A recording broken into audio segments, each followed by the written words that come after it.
এদিকে চট্টগ্রামের বর্ষিয়ান রাজনীতিবিদ মোশাররফ হোসেনের জানাজা নামাজের শেষে রীতিমতো দখলে নিয়েছে আওয়ামী লীগ। এ সময় তারা বারবার স্লোগান দেয়, শেখ হাসিনা আসবে, বাংলাদেশ হাসবে। ভয়ে কাঁপছে বিএনপি সহ অন্যান্য দল। এই ঘটনাকে কেন্দ্র করে চট্টগ্রামের সেই এলাকার ওসিকে প্রত্যাহার করেছে বিএনপি সরকার।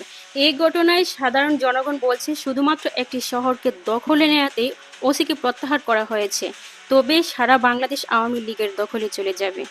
দেশে ও আন্তর্জাতিক বিশ্লেষকেরা বলছে, শেখ হাসিনার অডিও বার্তাই জনগণকে উৎসাহিত করেছে এবং দ্রুত সময়ের মধ্যেই সংসদ বিলুপ্ত হতে যাচ্ছে তারেক রহমানের।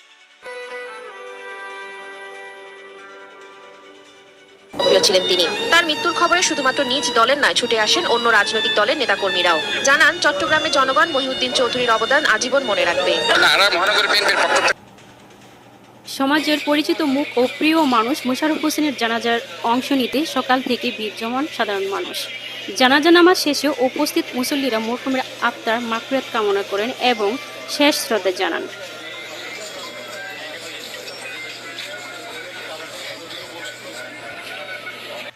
শেখ হাসিনার দেশে ফেরাকে ঘিরে জনমনে উচ্ছ্বাস। দীর্ঘ সময় পর সাবেক প্রধানমন্ত্রী বাংলাদেশে ফিরে আসার খবরে ব্যাপক আলোচনা ও উচ্ছ্বাসের জন্ম দিয়েছে। আল্লাহকে হাজির নাজির জেনে বলে যাচ্ছি, আগামী কয়েকদিন, কয়েক মাস আওয়ামী লীগ তার পজিশনে যাবে।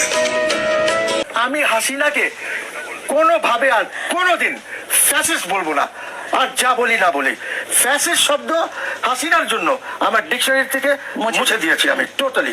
আমি মনে করি দেশের যে ডেভেলপমেন্টটা হয়েছে, সে এমন একটি যে সে যেখান থেকে পারতো টাকা জোগাড় করে একটা কাজ করে ফেলতে পারতো।